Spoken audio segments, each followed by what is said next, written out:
National টিমের bowling কোচের কাজ কিন্তু বোলিং নিয়ে পরিকল্পনা করা, প্ল্যান করা, বোলিং প্ল্যানটা করা। তালহা জুবায়েররা কিন্তু আসলে কঠিন কাজটা করে এসেছেন। ইন বিটুইন লোকাল কোচেস যারা নিচের লেভেলে কাজ করছেন তারা কিন্তু অনেক আন্ডাররেটেড।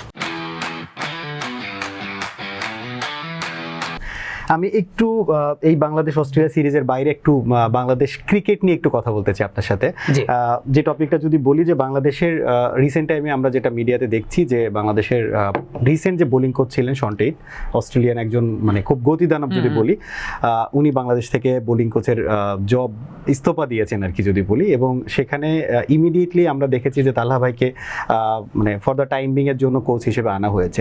তো আমরা সবসময় রিসেন্ট টাইমে যত দেখছি যে বাংলাদেশের বোলিং কোচদের কারণেই কিন্তু বাংলাদেশের বোলিং এর যে আজকে পেসারদের যে মানে যদি বলি গ্লোবালি বলেন বিশ্বে বলেন বাংলাদেশের পেস বোলিং এর একটা ভালো থাকে না যে ডোমিনেশন, এটা কিন্তু আমরা দেখতে পাচ্ছি। তো সেই জায়গাটা আসলে কি তালহা ভাই কতটুকু ক্যারি করতে পারবেন, কিংবা আসলে বাংলাদেশের এখনকার সময়ে আবার শন টেইটের মতো ভালো কোনো বোলার দরকার কিনা, সেটা আপনি কি মনে করেন? প্রথমত এখানে দুইটা বিষয় আছে বান্না ভাই, এটা দর্শকরা অনেক সময় কনফিউশনে ভোগেন। একটা হচ্ছে ন্যাশনাল টিমের বোলিং কোচের কাজ কিন্তু বোলিং নিয়ে পরিকল্পনা করা, প্ল্যান করা, বোলিং প্ল্যানটা করা। ইন্টারন্যাশনাল লেভেলে কিন্তু আপনি আসলে বোলারদের বায়োমেকানিক্স ঠিক করতে পারবেন না। বোলারদের বায়োমেকানিক্সটা কিন্তু ঠিক করা হয়ে থাকে নিচের লেভেল থেকে, এবং নিচের লেভেলে বাংলাদেশ ক্রিকেটের সঙ্গে যে কোচেরা কাজ করছেন সেটা নাজমুল হোসেন, তালহা জুবায়ের যিনি এই মুহূর্তে ন্যাশনাল টিমের সঙ্গে, এবং তারেক আজিজ খান, তারাই কিন্তু বাংলাদেশের এ টিম, এমার্জিং টিম এবং এইজ লেভেলগুলোর সঙ্গে তারাই কাজ করে থাকেন। সো বোলারদেরকে কিন্তু তৈরি করা হয়ে যায় ওই জায়গা থেকে, বোলারদের বোলিং বায়োমেকানিক্স তৈরি করা হয়ে যায় কিন্তু সেই জায়গা থেকে। আমাদের জ্যাকি স্যার ছিলেন সেই জায়গাটাতে, প্রয়াত জ্যাকি স্যার, এবং আল্লাহ রাব্বুল আলামিন তাকে বেহেশত নসিব করুক। এবং এই প্রত্যেকের একটা সমন্বিত জায়গাতে কিন্তু বাংলাদেশে একটা পেস বোলিং কালচার শুরু হয়েছে। শন টেইট ডেফিনেটলি ন্যাশনাল টিমের যে কাজটা বোলিং প্ল্যান করার জায়গাটা, অ্যালান ডোনাল্ড, শন টেইট, তার আগে কটনি ওয়ালস, তারা যে ধারাবাহিকতাটা ছিল শন টেইট সেই ধারাবাহিকতাটা চমৎকারভাবে পালন করেছেন, এবং সেই অনুযায়ী বোলারদেরকে বোলিং প্ল্যান, সেন্স ডেভেলপমেন্ট, শুধুমাত্র তো নাহিদ রানার গতি থাকলে হয় না, বা মুস্তাফিজের কাটার থাকলে হয় না, সেই কাটারটাকে কখন ব্যবহার করবেন, কোন ব্যাটসম্যানের এগেইনস্টে ব্যবহার করবেন, কিভাবে ব্যবহার করবেন ম্যাচ সিনারিওতে, শন টেইটদের কাজটা থাকে এটা। আর তালহা জুবায়েররা কিন্তু আসলে কঠিন কাজটা করে এসেছেন। তালহা জুবায়েররা বলি, তারা স্ট্রাকচারটা দাঁড় করেছেন। এই রেভলিউশনটা আসলে শুরু হয়েছিল ওটিস গিবসন যখন বাংলাদেশ ন্যাশনাল টিমের বোলিং কোচ ছিলেন, পেস বোলিং কোচ ছিলেন। ওটিস গিবসন সেই সময়টাতেই নিচের দিকের কোচদেরকে সঙ্গে নিয়ে তার একটা টিম ফর্ম করেছিলেন, একটা পেস বোলিং সেটআপ তৈরি করার চেষ্টা করেছিলেন যেখানে পেস বোলারদেরকে এনকারেজ করা হবে, এবং তখন থেকেই কিন্তু ওই পরিকল্পনাটা দিয়ে দেওয়া হয়েছিল বাংলাদেশের ডোমেস্টিক লেভেলের কোচদের কাছে যে পেস বোলারদেরকে এইভাবে তৈরি করা হবে। ফলোড বাই এরপর কটনি ওয়ালস এসেছেন, তারপরে অ্যালান ডোনাল্ড এসেছেন।